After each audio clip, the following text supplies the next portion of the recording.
How's it going, everyone? So welcome back to another video on Explain You a Thing. Today we're going to be reviewing that TP-Link TLWA850RE wireless range extender that I previously unboxed and also showed a tutorial on how to set up. So this is going to be the basic review. We can see here that I've got the sort of network connection. It's from the other videos, so my extender is the SSID.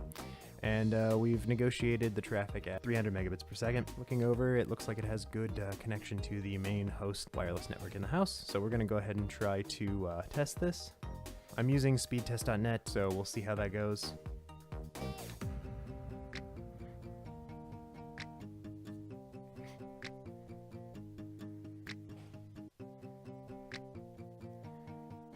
Oof.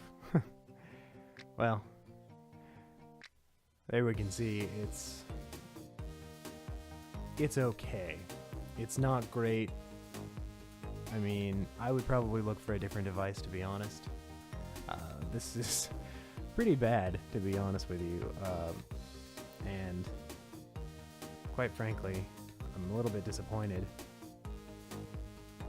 Yeah, that's so we've taken my gigabit internet and we've basically throttled it all the way down to 20 megabits a second. That's pretty terrible.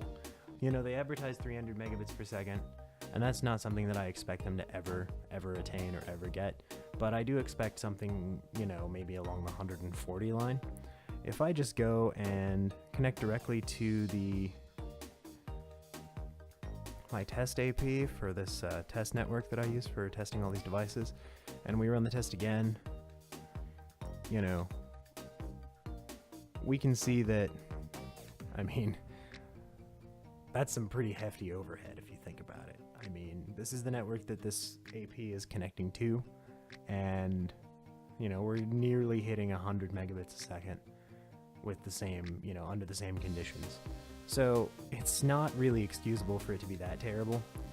You know, you estimate that you're never going to get a full 300 megabits per second on a range extender. It has to use half of that bandwidth to connect to the host app or the host AP, and it has to use the other half to actually transmit the traffic. So you would expect somewhere in the neighborhood of probably 100, but the fact that you're really not getting basically any speed whatsoever is pretty terrible. I mean, if you wanted to use this for maybe one device, that'd be okay, but that's pretty awful. I mean, if we're going to, you know, if we're going to compare this, if I jump to like my AP test 5 and run that, I mean, even for $20, I would expect something better than that. I mean, that's really disappointing. And this is probably unrealistic to expect anything near this, but I mean, you can kind of understand what the network that this device is being tested on is capable of, and it's much higher than 20. So from what we're testing, we have about, what, 18 down and 30 up on this device. I'm going to retest it here in a minute. I'm just running some baseline tests so you can see what this network is actually able to do currently. We also are using speedtest.net. It's not my favorite in the world, but it does get the job done. And it's a pretty good, you know, indicator. So we're going to jump back to the extender, make sure we're negotiated there. Yep, so we're connected. We're going to test again, just to make sure that this wasn't a fluke last time. I'm willing to give it a try. No, same result basically. That's pretty bad, to be honest. I don't recommend buying this.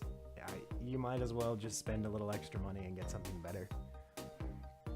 Honestly, I have a few similar devices on my network, one of which I have configured in AP mode that supports my Chromecasts on a separate, you know, AP, and then another one that extends the range out to my garage when I'm out there. And both of those are the same price or maybe a little more, like in the $20 to $40 range, and the other two are much better.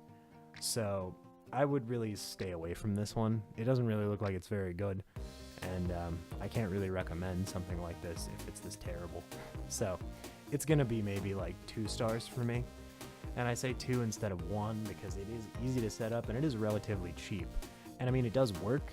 It's been reliable when I've been just messing with it around the house, connecting devices to it and everything. It's nothing but reliable, but it's not very fast, clearly. And you might not notice this if you're just doing basic browsing, you know, like you're on Reddit or something. As soon as you start trying to watch Netflix, you're going to be pretty hosed. So that's about it for this. If you like this, leave me a like. You know, subscribe to the channel if you want more like this. And yeah, stick around for more videos. If you have any comments, questions, concerns, comment section below. I try to respond to everything that you guys post, so yeah, have at it. Thanks a lot for watching.